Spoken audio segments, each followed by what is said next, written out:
Hai rakan-rakan, lama tak sembang pasal kereta Mazda CX-5 saya. Okey, hari ni nak kongsi sikit dah. Tayar ni masih baru, Toyo CR1 lah, CR1 SUV. Proses kan, tapi baru-baru ni tengok dia punya tayar pattern masih dalam lah. Nampak macam baru. Tayar ni dah dekat 2 tahun dah saya tak jalan sangat. Tapi tayar ni mula jadi bising lah. Tak tahulah, mungkin kena lubang ke, terhentak ke. So hari tu I nampak, tak tahu lah dekat mana, nampak macam ada sikit dah kembung sikit lah. So mungkin lah tu yang menyebabkan tayar ni bising sangat. Ini kena checking lah.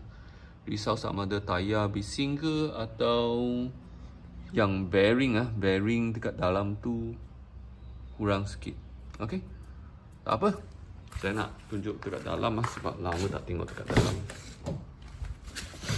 Okey, keadaan dalam masih sama. Kereta dah dekat 6 tahun setengah. Kalau tekan dashboard tu, semua masih dalam keadaan yang elok lah. Dia tak berbunyi sangat lah. Kalau berbanding dengan kereta lain, memang dah dekat usia 6-7 tahun mungkin bising sikit. Tapi selepas saya mengadu banyak kali lah, selepas dia orang masuk-masuk tape, dia cuba nak kurangkan bunyi-bunyi dekat dashboard tu, dah tak ada. Dah dekat 4-5 tahun ni dah tak ada bunyi sangat lah. Dia masih sama je.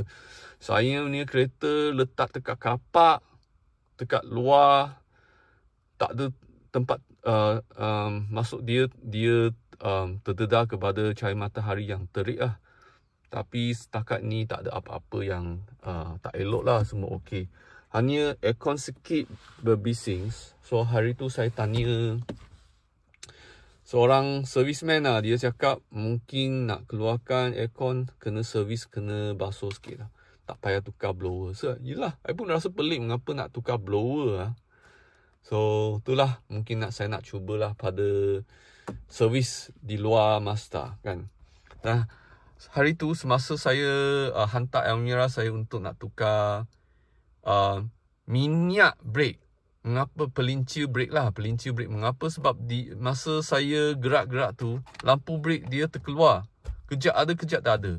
So bila saya buka bonet depan, nampak tahap dia dah kurang. So saya suruh dia check semua tu. Dia cakap tak ada apa, tak ada leaking dekat brake pump. So, brake masih ada lagi. So tukar, saya suruh dia tukar brake fluid lah.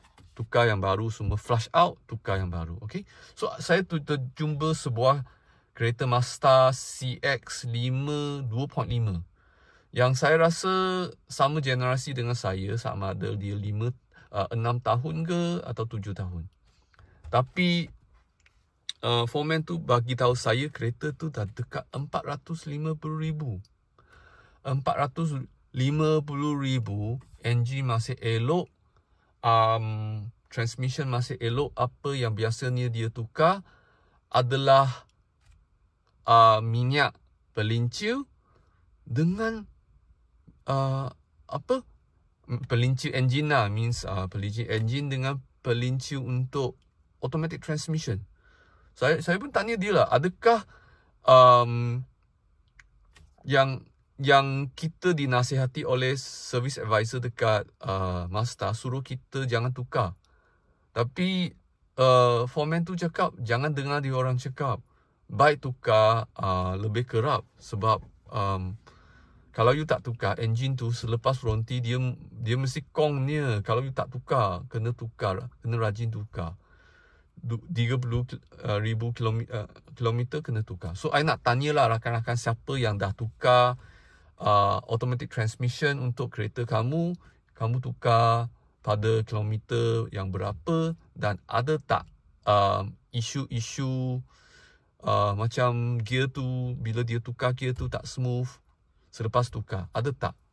Boleh kongsi dekat video ni ya, dekat komen ni ya. So itulah, memang kereta ni boleh tahan lama selagi kita maintain dia. So saya tanya foreman tu lah, sebab kereta tu dah lama servis dekat sana. Saya tanya dia lah, kereta tu ada tukar apa-apa tak?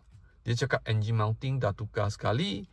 Dia punya suspension system semua dah tukar. Absorber belakang baru tukar. Belakang ke depan, I tak tahulah. Brake dia pun pernah tukar untuk kereta tu. So, rasa-rasa macam tak banyak benda yang kena tukar untuk kereta yang dah jalan 450,000 tu. Ya. So, itulah mungkin nasib dia.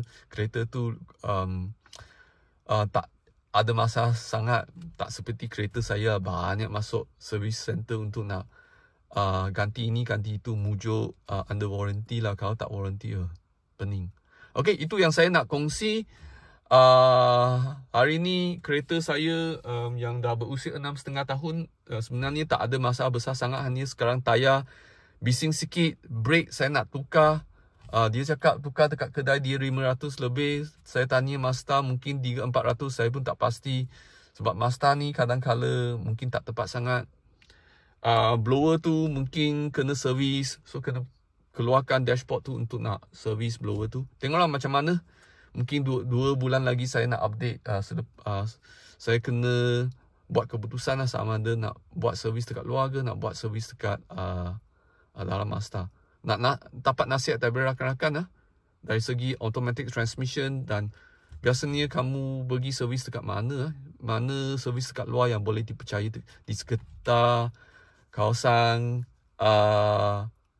Shah Alam ke, Puchong ke, PJ ke, mana-manalah. Dekat Klang ke, mana-mana yang service center yang baik. Okay, itu saja yang saya nak kongsi hari ni. Bye.